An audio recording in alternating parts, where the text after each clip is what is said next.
So you want to work at All American Burger? Well, I'll see what I can do. What's your secret sauce? Ketchup and mayonnaise. Yeah, ours too.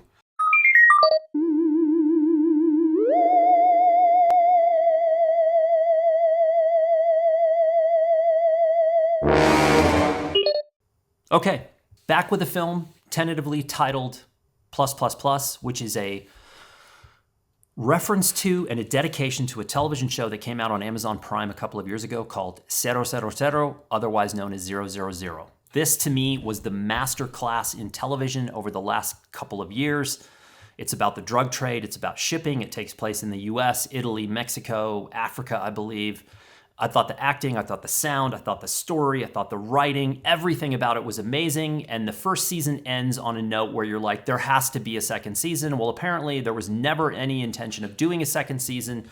This entire thing was written by someone under the idea that there would only be this original story. And now I'm really ticked off because it was by far the best thing I've seen in a long time. And the reason I'm bringing it up is because, like I said, it was the masterclass. I didn't see any weakness. I didn't see any weakness in the acting, in the writing, in the cinematography, in the sound. I was like, man, whoever made this, and I should have looked it up to give him credit, but I'm so pissed that I'm not gonna. I was like, this is a worthy of my praise. It really is. And so I will probably watch it a second time, and I'll probably be even more upset. But it got me thinking. A lot of you out there, I think, regardless of what I've told you, and how strongly I have suggested you avoid becoming a professional photographer in 2022. Some of you are going to do it anyway, and I can't stop you, and that's fine, and I wish you the best. There are a lot of misconceptions about professional photography in this online space, in the YouTube space, because again, I've talked about this ad nauseum. You can exist in the online world and never have any connection to the actual industry, and you can just do your own thing, and that's great. But there's a lot of people who have this idea of what professional photography is that is completely misguided from what it actually is and how it works. And so I was thinking, well, hopefully some of you out there are gonna say, Milner, I don't care, and I think you're wrong, and I'm gonna do this anyway. And so I was like, okay, well, that's one option. So I was thinking, like, if I was gonna Terminator, if I was gonna Cyberdyne Systems the T800 of photographers, how would I do it? What components would I use? And what people would make up that T800 Terminator photographer from Cyberdyne? And I was like, oh, I'm gonna put together a list. Now these are 1, 2, 3, 4, 5, 6 people or things that I think I would put together to make the ultimate T800 Terminator photographer. So these are people that I think all of us should at least have somewhere floating around in the gray matter, maybe in your medulla oblongata, I don't know. Think about it. And I will link out to all these people. And I didn't frankly do a lot of research. I'm just going to tell you what I think about these people with a couple of exceptions because I was having a difficult time trying to figure out how I would describe who these people are and what they do. But I got the most accurate reference ever in a John Stockton kind of way. I've done extensive research kind of way. Wikipedia. Okay, number one, if I was crafting a modern photographer, who would I start with? Who would be the underlying basis? Now remember, all of these people have colleagues and peers that you could also pillage from any one of these people. You could pillage someone from their peer group because they have talented friends. Trust me, when you get to this level, you got friends. And frankly, your friends are probably pretty honest with you and they're probably also very talented. That just tends to be the trend. Number one, Hank Willis Thomas. If you're a photographer, you're sporting yourself around town, you got your scarf, you got your all black outfit, you got your attitude, and you're sporting yourself around town like a photog, may want to know Hank Willis Thomas. Now, Hank Willis Thomas is not what I would call straight photographer. This is my interpretation of him. He's a conceptual artist who happens to work with a camera from time to time. He also does public art, he does sculpture, he does installations. The guy can do anything. And also, he's the tip of the iceberg. And underneath him are a multitude of his peers, but then he also has collaborative art projects that he does with an assortment of these peers. Did my exposure just go haywire? Could be. I don't know. I don't care. Hank Willis Thomas. So here's my introduction to Hank Willis Thomas. I went to a festival a couple of years ago called Look 3. And Look 3 was held in Charlottesville, Virginia, every 2 years. This was a very unique experience for photography in the United States. It really was. There's not really anything else like Look 3. I would still say that Look 3 and the Palm Springs Photo Festival, and Palm Springs is still very much alive. That's probably the singular event of the year, in my opinion, for professional photography is Palm Springs. And then Look was every 2 years. It was a little bit more aimed at the photojournalism world, the documentary world, so it was right up my alley. Charlottesville, the city, sort of bent over backwards and built an outdoor auditorium, projection area for this festival. It was held in sort of the old historic section of Charlottesville. If it ever starts up again, go. Just take your time and go, get a ticket, go explore. I loved it. The city of Charlottesville, the events are scattered throughout, but again, it's in this downtown for the most part, this downtown historic district. There was also like a central building that held classrooms and exhibitions, and in the front of this building was a big yard. And in this yard, I show up at the festival, and there's an enormous white inflatable booth with one door, in, out, just one.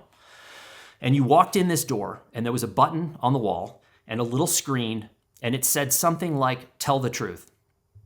And you were supposed to press the button and tell truth. About what?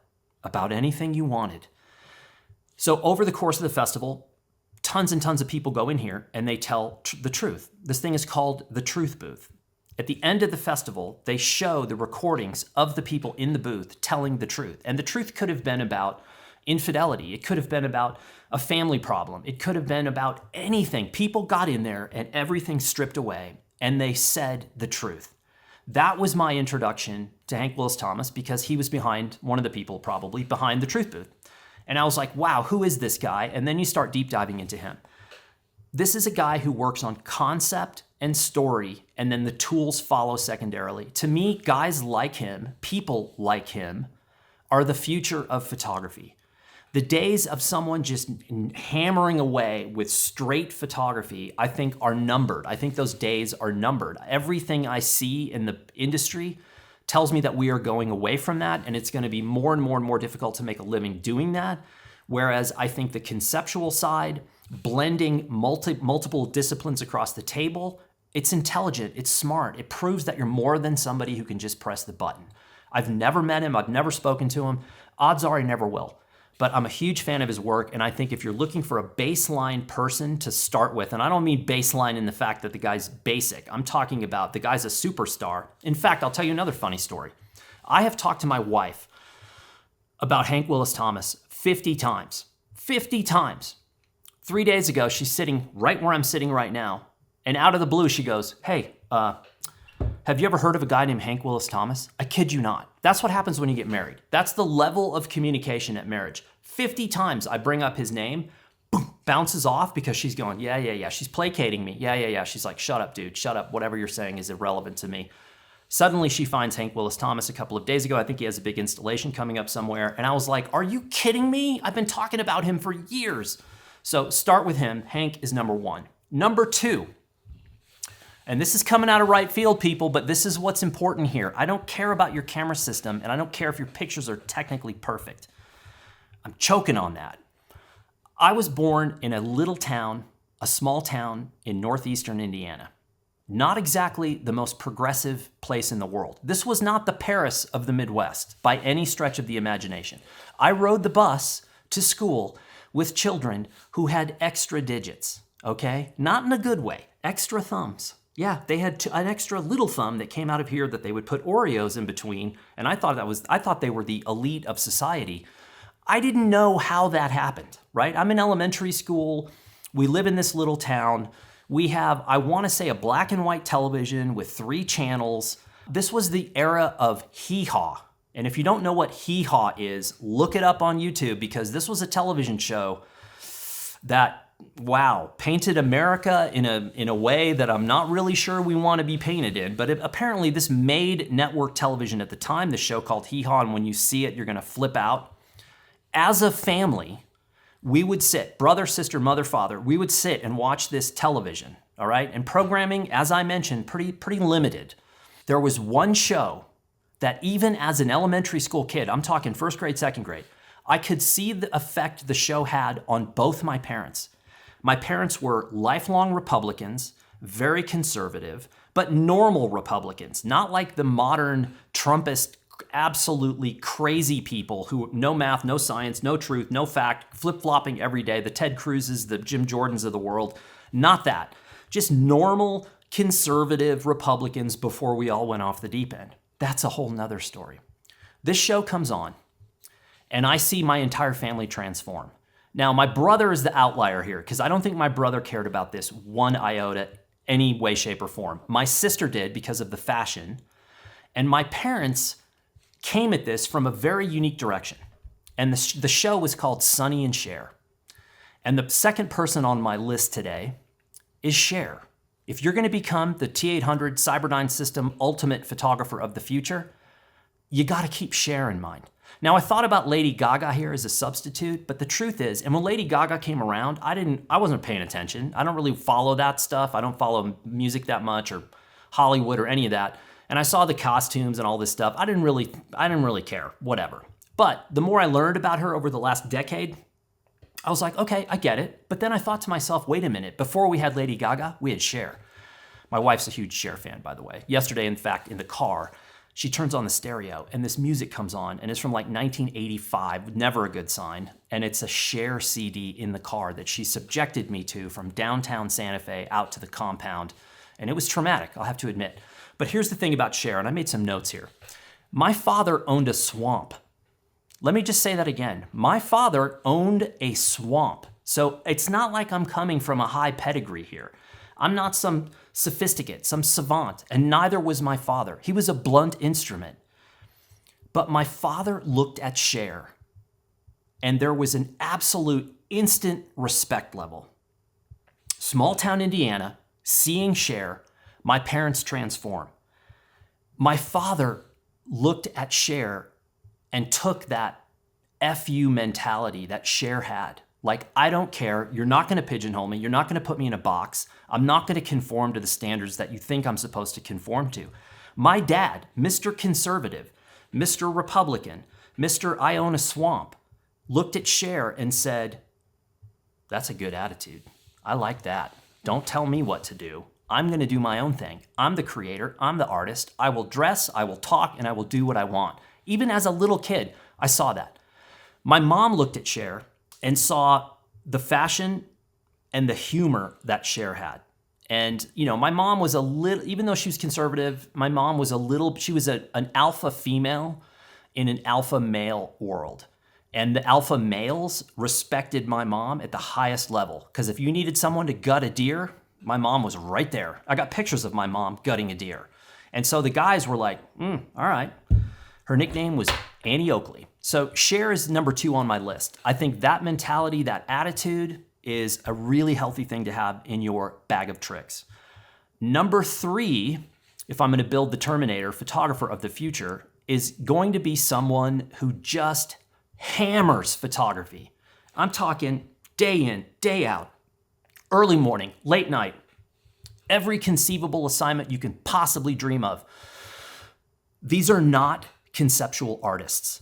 These are special operations forces of the photography world, and that is translated by wire service photographers. Wire service photographers never get their due.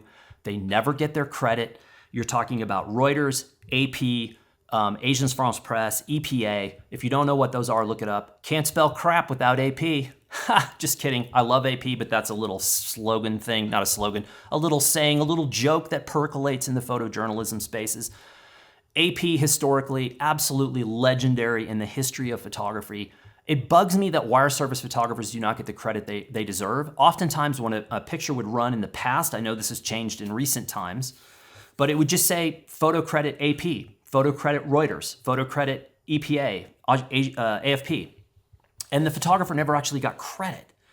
But behind the scenes, you had photographers that were covering every single major news event in history, in the world, every single place there was one. And some of these people, and I can think of a half dozen people off the top of my head that jump to mind, that are people that I've met in the past, people that I came up through photography watching, that were covering everything. They were covering politics, they were covering war, they're covering sport. These people hammer time. They can do anything, anywhere, at any time. And their job is to get in and get out with the photographs and get those pictures on the wire as fast as possible. That is a unique skill set. The one person I'm going to feature today is a photographer named Nick Oot. And Nick Oot, and I've made a little, don't worry, I got the whole wiki here for you. So Nick Oot is a Vietnamese photographer. He's lived in Los Angeles, lived in the US for a long, long time. I happen to know Nicky. And I've spent a little bit of time around him in LA. I've been to lunch with him a bunch of times. There used to be a little lunch circle in LA with photographers that would get together out in the valley at a Vietnamese restaurant. We would all eat. I love the guy. I also had a conversation once. Let me just give you a little history first. So Nicky is a Vietnamese-American photographer who worked for the Associated Press in Los Angeles. He won both the 1973 Pulitzer Prize for Spot News Photography and the 1973 World Press Photo of the Year for, quote, Terror of War, depicting children in flight from a napalm bombing during the Vietnam War. And everybody knows what photograph I'm talking about. It is one of the most significant photographs of the modern era. It is one of the single most important war photographs of all time. It is one of the single most important talked about photos of all time. And here's the story I heard. And I don't know if this is true. I can reach out to someone in LA who is a mutual friend of Nicky's, who actually knows him way better than I did and was in Vietnam with him, that I can probably verify this. I heard that Nicky's brother was a photographer for the wire services in Saigon and was killed during the war. And the following morning, there was a knock on the door of the wire service, and in comes Nicky, and he says, look, my brother was killed. I have to support the family. You have to teach me this photography thing because now I'm the one. I'm the one. I've got to take care of the family. That's how his career gets kickstarted, and his first assignments are covering the Vietnam War. Not exactly a very forgiving work environment to learn photography. I also had a conversation once with a very blustery, blowhard war photographer, who I like, by the way, and who is also a total badass. He's definitely got guts galore.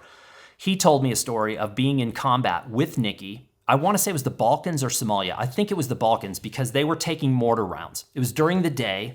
They were taking mortar rounds. And this guy that I was talking to said, I was face down in the dirt. I had no intention of shooting. I was scared to death. All I was trying to do was get out of that area to survive.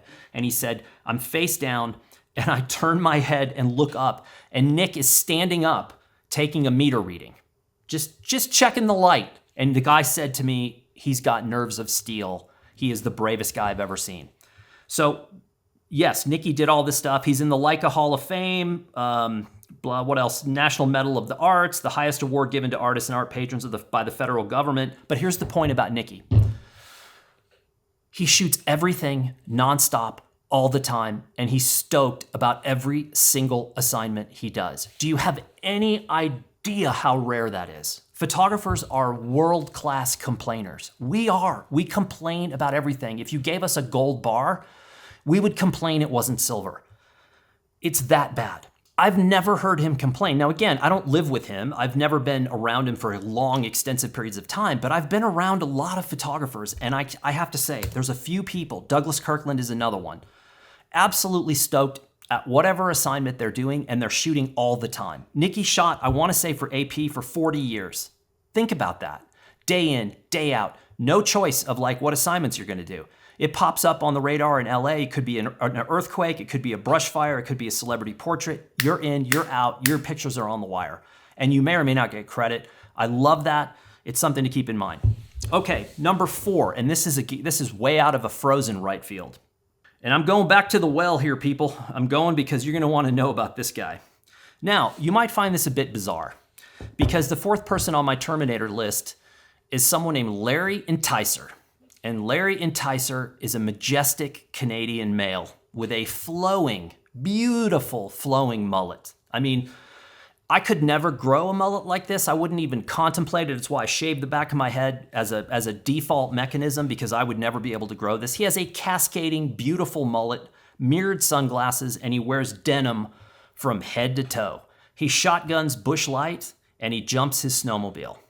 Now, that might sound like an odd set of ingredients for someone becoming a photographer, but here's the thing about Larry Enticer. And you're going to look him up on YouTube, and you're going to see him jump this sled of his across things that is Not something that anyone should ever do for any reason except him.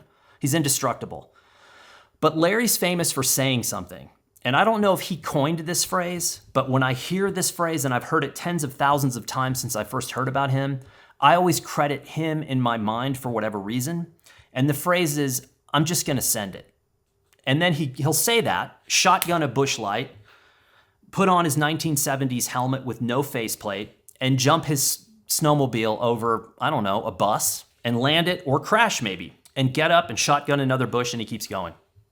That I'm going to send it mentality is something you better have, because the mechanisms of the industry, the hierarchy of the industry, and actually the superstructure of how this industry is put together is built to confine you.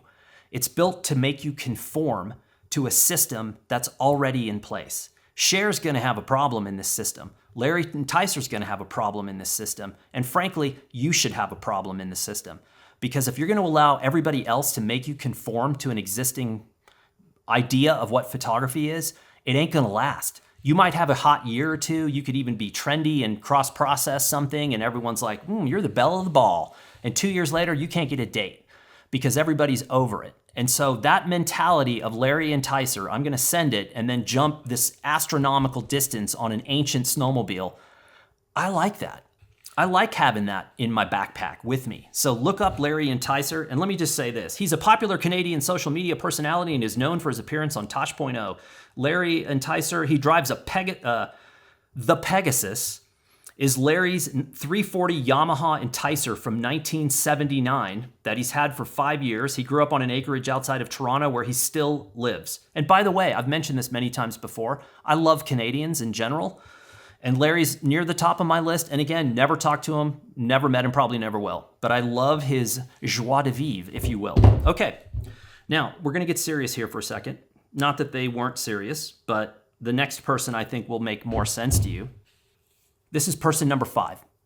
So much of this industry now isn't necessarily about photography. And I know that's going to sound bizarre, maybe even a bit peculiar.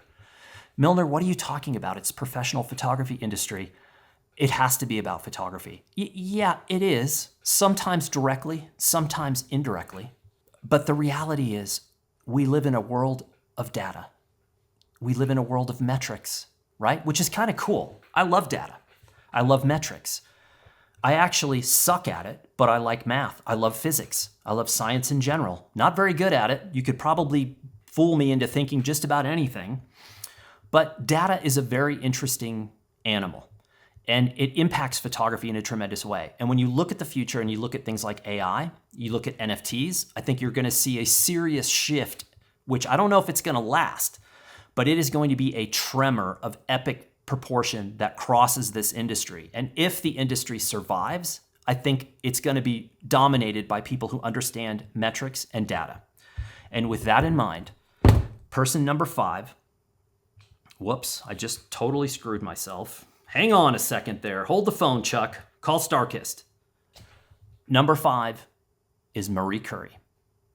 And you're probably thinking, did she make curry tofu like I had last night? No.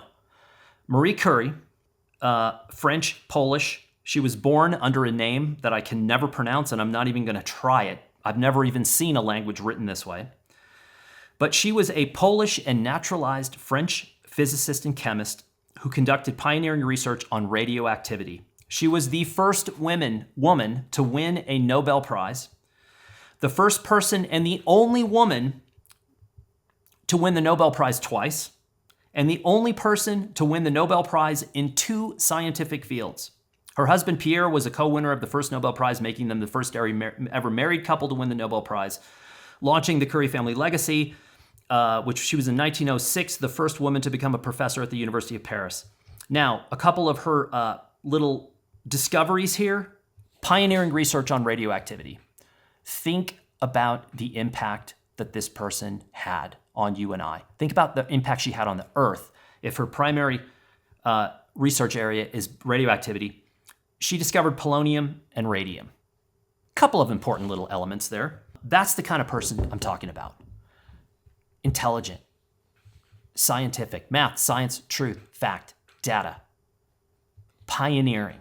Someone, imagine in the early 1900s, the sexism against you as a female scientist to begin with. Then you breach the hierarchy of this crazily male-dominated field where they're not shy about discriminating against you. And basically even just saying, you're physically not even capable. The female brain isn't even capable of doing this. That's the kind of stuff that she's up against at the time.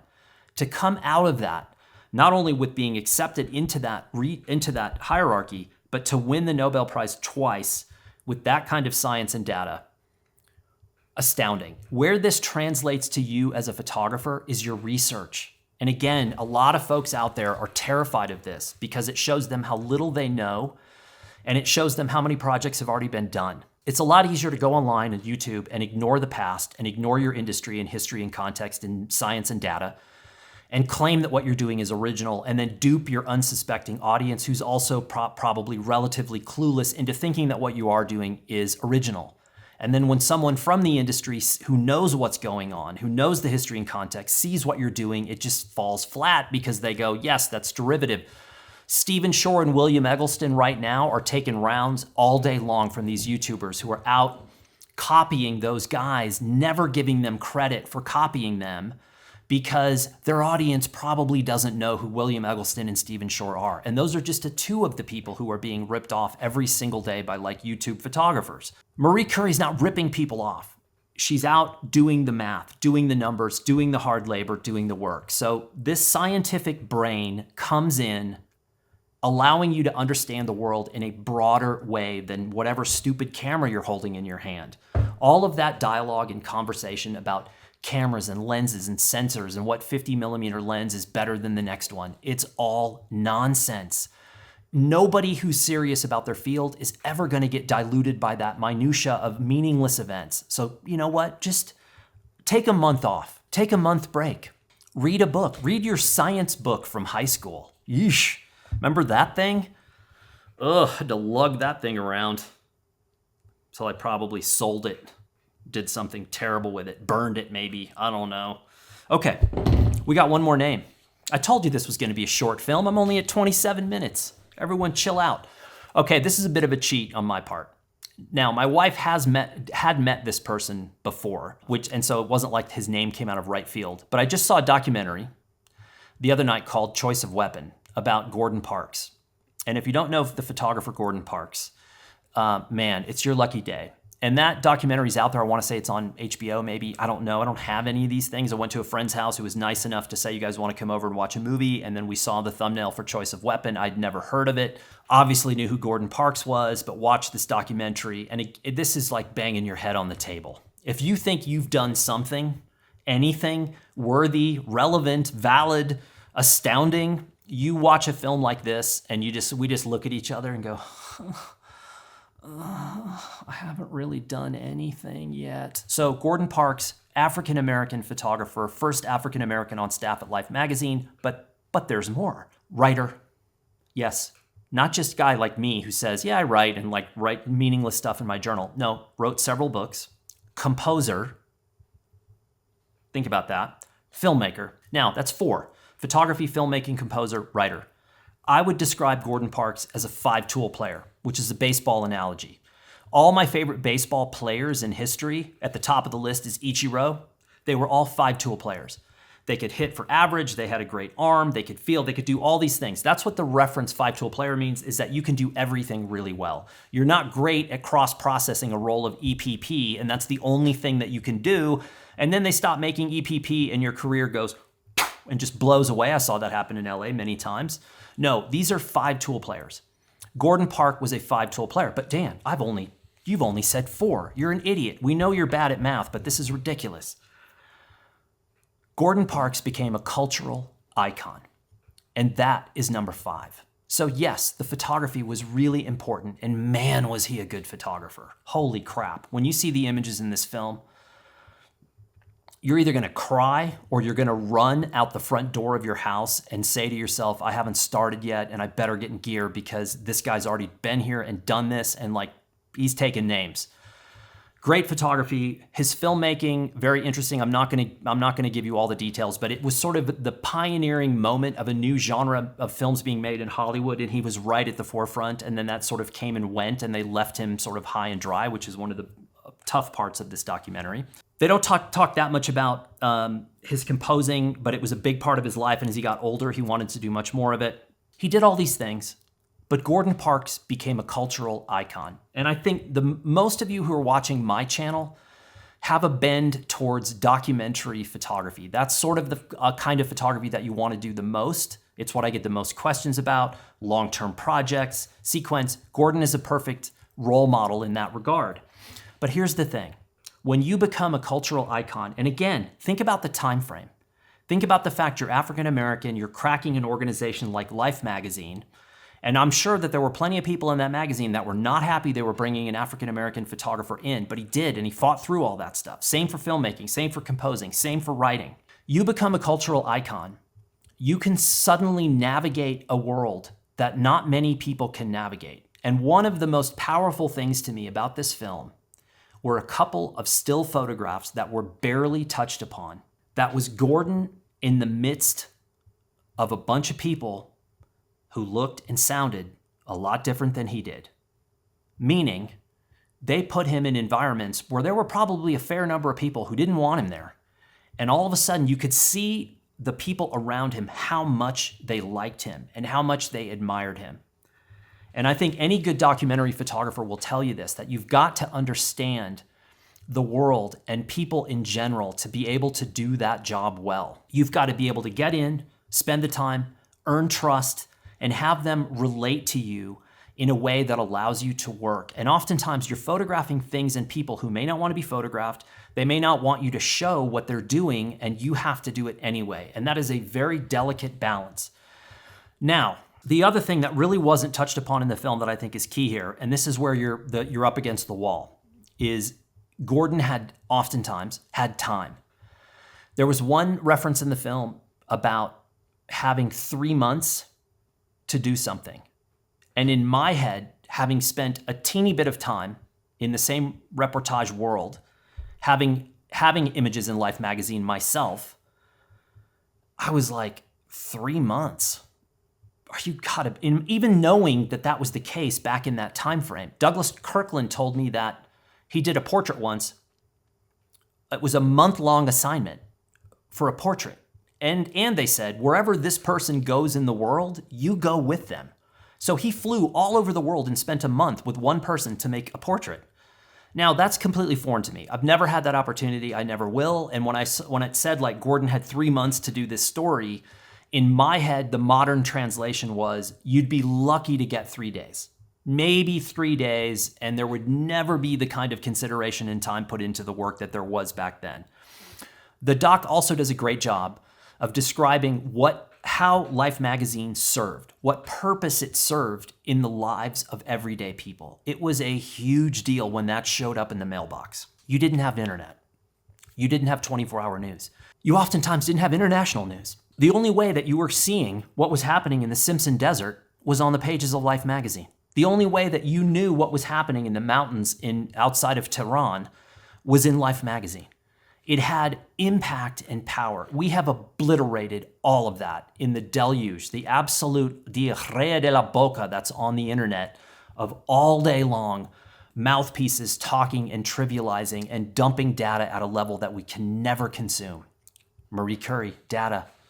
Gordon Parks, cultural icon. Now, asking you guys, asking myself, asking anyone to become a cultural icon doesn't work. You don't just say, I'm going to become a cultural icon, and you become one. You got to grind. You got to bang in the trenches. You got to end up in the penalty box missing a tooth. It's just the way it's going to work. If you've got all your natural teeth, you're not going to make it. Okay, now depending on where you're born, you may not have your natural teeth. Just kidding. You know what I mean? It's going to be ugly. You're going to have to fight. You're going to win some and lose some. The wind's going to change and blow you back into the rapids, and it's going to be trouble, and you better hope you have your dry suit on. Those are the people that I would build my Terminator with. Or the ideals of who these people are, I would use to fabricate my T-800. Hank Willis Thomas, Cher, Wire Service, Nikki Oot, Larry Enticer, Marie Curie, and Gordon Parks. I think that's a really good place to start. I think if you, and I'll link to all these people because that's what we do. Each one of these people, again, is the top of the mountain, and below them is a massive network that we can all learn from. And let's face it, learning is not a process that stops. If you stopped learning, then you're dead in the water. It's like you just blew your transmission and you're idling and you're at the mercy of the elements. And that's not what you want. You always want to be leaning forward into the knowledge, the wealth of knowledge that the world offers. I've said this many times before, the library is a gold mine. Go to the library, wear a mask. Don't be a wuss, mask up, go to the library, sit in the stacks and have your mind blown. If you go to the library, masked up, and you come out of there without a story idea, you're straight tripping, man. You might already be dead. Dead man walking. Okay, that was my film for the day. I gotta hurry. I'm leaving soon on a trip, believe it or not, first one in 2 years. And I am way behind and I got way too much stuff to do. So yeah, okay, later.